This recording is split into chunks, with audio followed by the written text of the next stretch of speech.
January was 579,000 years long. My God, today. I was so goddamn happy to see February. Shit.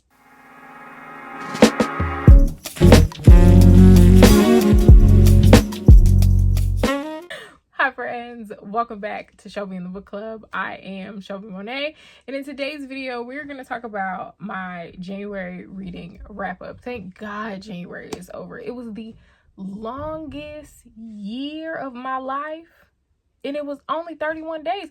I don't know what January came in here and showed her ass. I tell you, she did.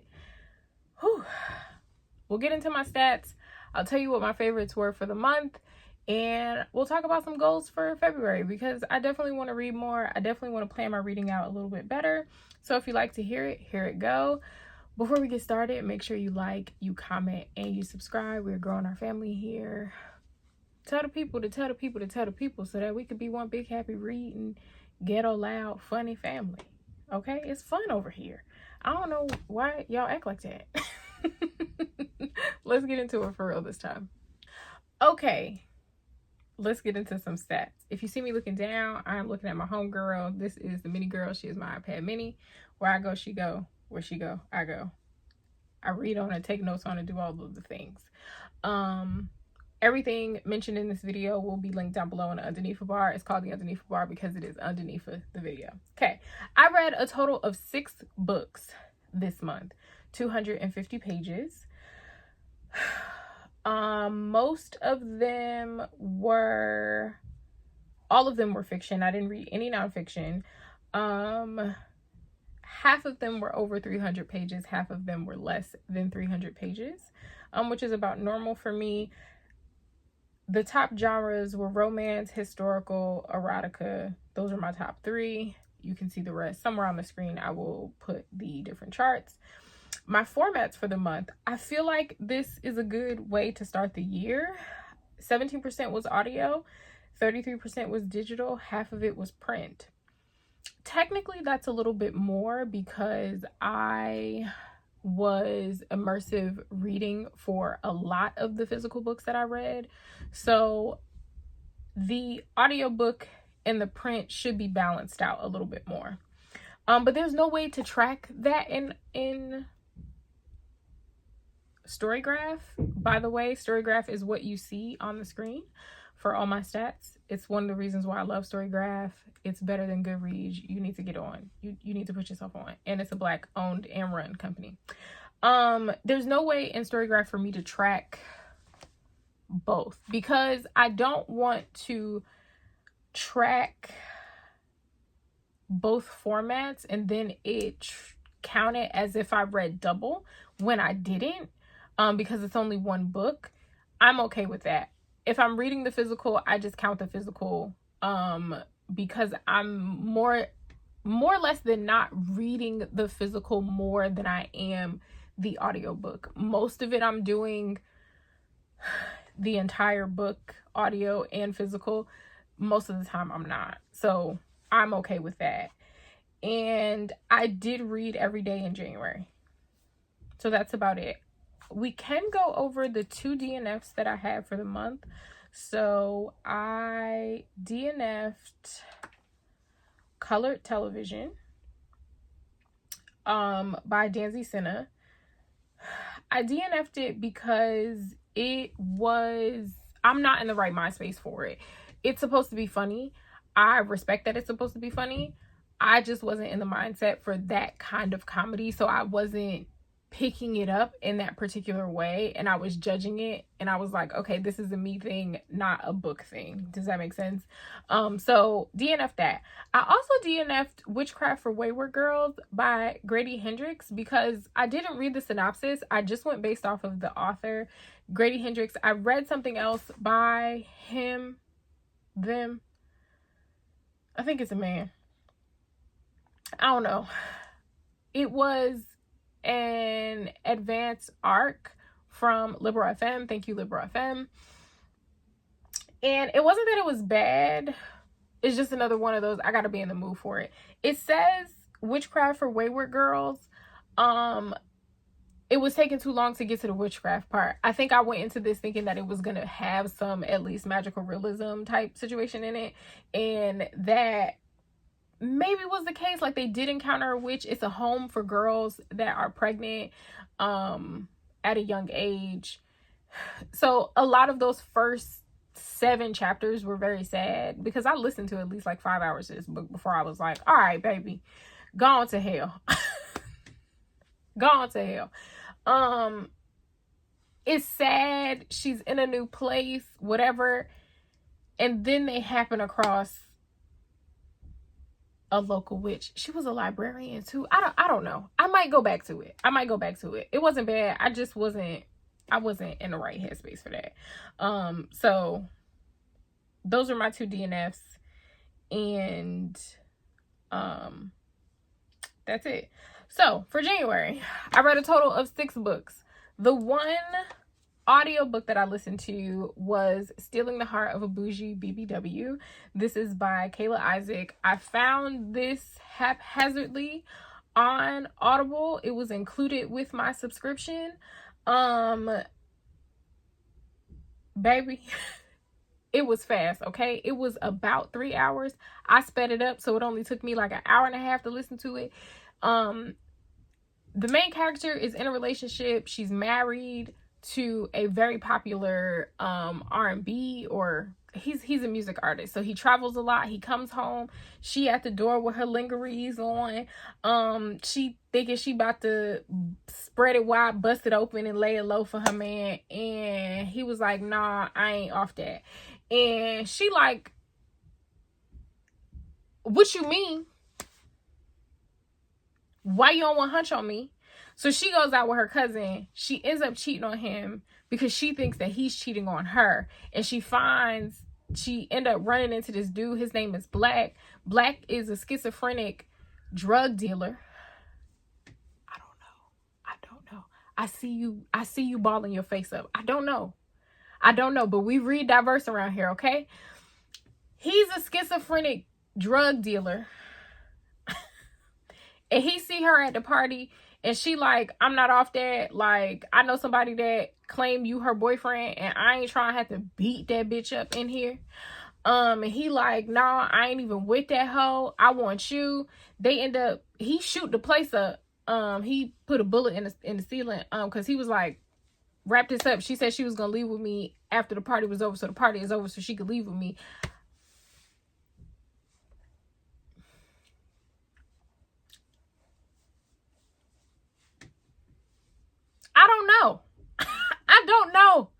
I don't know. Okay. I had a good time. I wouldn't necessarily say that it was spicy. They did hunch a little bit, but I felt like it was quick, fast, and in a hurry. And I like my hunching long and drawn out. Anyway, that was the audiobook that I listened to. The 2 ebooks that I listened to were, or the 2 ebooks that I read. I didn't listen to the ebooks. Y'all speak, Shelby. Hush. The Best Is Yet to Come. This is by Kay Shanae, or maybe her name is Kay Shane. I feel like it's Kay Shanae. The Best Is Yet to Come is a part of the Come series. I love this series. I have read all of the books up to now. This one tells a story of a woman that is finally divorced. She is on this solo vacation to celebrate her divorce, and she runs into this guy that she happens to know from like her little friend group. And he fine, she fine, he's single, he got money, he run his own business, he got all of the things, he checks off all the lists, and they have not necessarily a one-night stand, but a like a weekend stand, like a 1 weekend stand. Okay, he was turning mama every way but loose. This was in fact spicy. Okay, he was tearing old girl up. Hear me? I like to march in that number with the Saints too.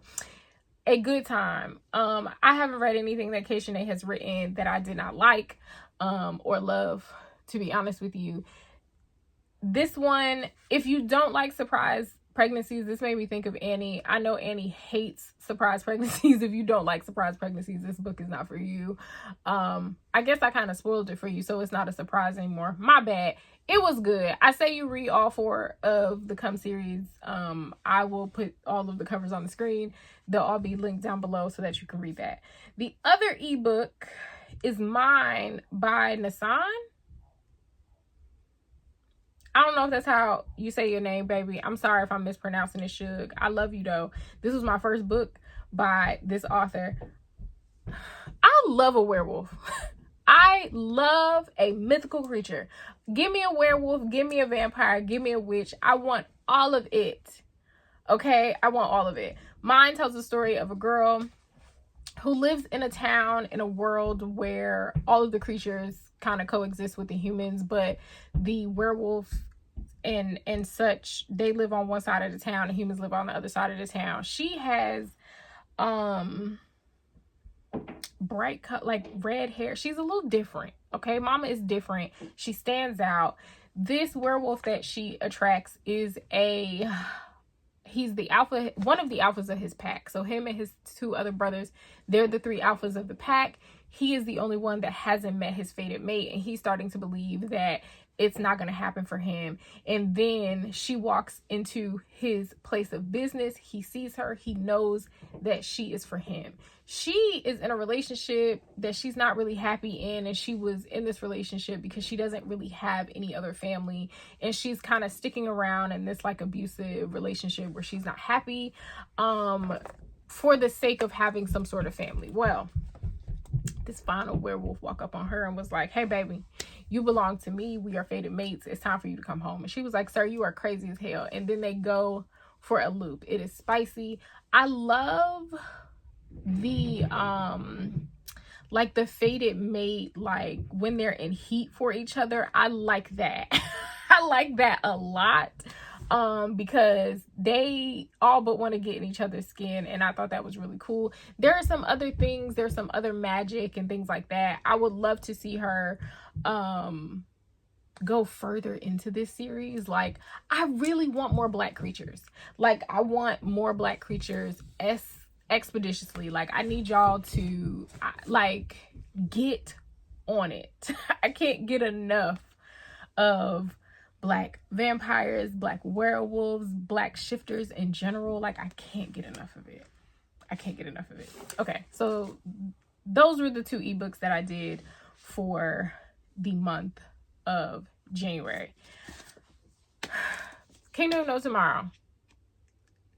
This is a damn good book. This is a damn good book. I think because of the synopsis, I expected something a little bit different. If you guys watch my weekly vlogs, which you should be watching my weekly vlogs, you know that I talked about and kind of reviewed this for you guys in one of the vlogs from this past month. But this tells the story of Nettie, who is a Haitian immigrant living in California, during the civil rights era in America, right? And she happens to fall for a high-ranking Black Panther. I mean, man is fine, okay? I also as well would have let that man put his mouth on me. I'm not saying that she's wrong. I'm just saying that her decision-making skills wasn't all the way there, is what I'm saying to you, okay? I, too, would have wiggled out of my panties and handed it to him when I saw him shooting that shotgun the way that he was and protecting that lady house the way that he was. I also as well, okay? I just think this is more about self-discovery and the interconnections or the intersectionality between the African diaspora. I think there are a lot of diaspora wars because we try to separate ourselves from our cousins, right? When really the only thing different about us is a bus stop or a boat stop, I should say. For Nettie's character, because she had the memories of growing up in Haiti and seeing her father be an activist, a lot of what she was seeing during the Black Panther movement was healing her in a lot of ways. I think she had to recognize her traumas and see that her traumas were making her make certain decisions and be around certain people and to do certain things, not necessarily for the worst, right? But there was a lot that she had to navigate to make the decisions that she does. So although there are bits and pieces in here about Black Panthers that I thoroughly enjoyed, this is more a coming of age, like a self-discovery type book, and a book that's going to make you consider, like, what traumas do I have and how are they affecting the person that I'm becoming or the decisions that I'm making. There is also a conversation about how Black men in particular can see so clearly what is wrong with the world and how those things that are wrong with the world affect them directly, but then they turn around and they treat Black women like shit in relationships. They inflict those same things that are being inflicted on them on us, but they know it's wrong when it's happening to them, but all of a sudden when it's happening to us, everybody dumb.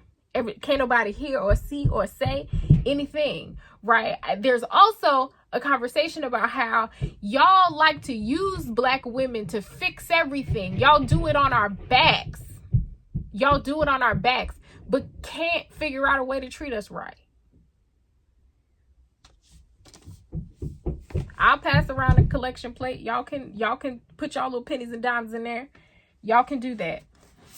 Next up, Topaz by Beverly Jenkins. Oh my God. I absolutely love Auntie Bev. Y'all know that I am newer to the romance genre, right? In the last few years, I have totally changed my mind about how I feel about the romance genre, how I feel about reading in genres in general, right? I think I had a very linear thought process when it came to genre before I started navigating my way through romance. I say that to say that there are so many subgenres of every genre that you can find something that works for you. I think we think about romance in a way where it's cheesy and whatever the case may be, and there's not going to be anything for me. I just don't want to read a cheesy romance. But then you come across Beverly Jenkins, who does a very good job at giving you the lovey-dovey spice, as well as offering you solid historical fiction. She is absolutely amazing. Topaz is funny. It tells a story of Catherine, who is a newspaper woman that is trying to set up this man named Rupert Samuels, who is a schemer, scammer. He is doing all of the things wrong, okay? And in the midst of this, she gets caught and sort of kidnapped by Rupert, because Rupert was like, you ain't fixing to mess up my money, heifer. And while this is happening, we learned that the real person that she probably should be trying to get arrested is her daddy, Bart Love. Bart Love ain't worth two pennies rubbed together. Bart is in some trouble and he don't have the money to get himself out of the trouble, so he tells this lawman Dixon Wildhorse that he can have his daughter in exchange because he knows that Dix is looking for a wife. And then we go on this very funny, very intriguing journey. We learn about Black Seminoles. We learn about Bass Reeves. He's a character in this book. We learn about mail order brides and all of the homesteaders, Black homesteaders that moved from the East out West and bought land and made all Black towns and did all sorts of things, right? There's so much history in this, all while we get this very cute love story between Dix and Catherine. It is phenomenal. I read this with Jess for our podcast, The League of Extraordinary Readers. If you have not listened to our podcast or are not subscribed or following our podcast, you can look for it anywhere where podcasts are uploaded. Apple, Spotify, all of the things. This was absolutely phenomenal. It was Jess's first Beverly Jenkins book, and she thoroughly enjoyed it, which I loved. If you are a part of my book club, the month of February, we are going to do a little side quest where we read the first in the Levesque Brothers series, the Levesque family series, which is Through the Storm. If you would like to read it with us, you can join the Discord. We're going to have a whole bunch of fun with that. Last but certainly not least, The Water Dancer by Ta-Nehisi Coates. I started this maybe about midway into December, and it took me a while to finish this. It wasn't my first time reading The Water Dancer. It won't be my last time reading The Water Dancer. This is a phenomenal book. The reason that I wanted to read it again is because I read The Message by Ta-Nehisi Coates, something else that we read for the podcast, and it made me realize that I didn't appreciate Ta-Nehisi Coates' writing style or his mind enough. It starkly made me realize, oh, there are bits that I was missing from this. On the surface, this is about Hiram Walker, who is a slave who has powers, right? He has the power of remembering. Hiram sees these visions, and on the surface, that's what it's about, him figuring out how to navigate his power to help protect and save other people like him. On a deeper level, it's the same journey that Ta-Nehisi Coates talks about going through in The Message, but in fiction form. It's important that Hiram remembers, because if he can't remember, then how does he transport other people to other places, right? If we don't remember or understand our true place in society and the privileges that we may have, right? Which is crazy to think about a slave having privilege. But Hiram, his father was his owner, right? His father treated him better. Like, Hiram was still a slave, but he didn't know slavery from any other perspective than him being his father's son, right? I think Ta-Nehisi Coates goes through a similar thing where he understands racism from the perspective of a middle to high class Black man, right? He doesn't understand racism in practice from the perspective of Black people below him, right? Or other races that have different lived experience from him, right? And if he can't, or if we can't see the perspective of everybody, how do we move all of us to a better place? That's what The Message is about. That's what The Water Dancer is about. And I don't think that if you've only read The Water Dancer one time, that's even going to make sense, right? I don't think if you read The Water Dancer 2 times, that's even going to make sense, because there are so many things that you could focus on in The Water Dancer, from his style to the way that the story is told, to Hiram's his different experiences, right? To the different characters and the different plot points. Like, there are so many things. I don't think The Water Dancer got enough love. I really don't. But I think it's because it went over all of our heads. I think that's what it was. It went over all of our heads. Ta-Nehisi Coates was having like one conversation, and we was somewhere completely different. He didn't even know that he wasn't talking to us for real. It was a great experience.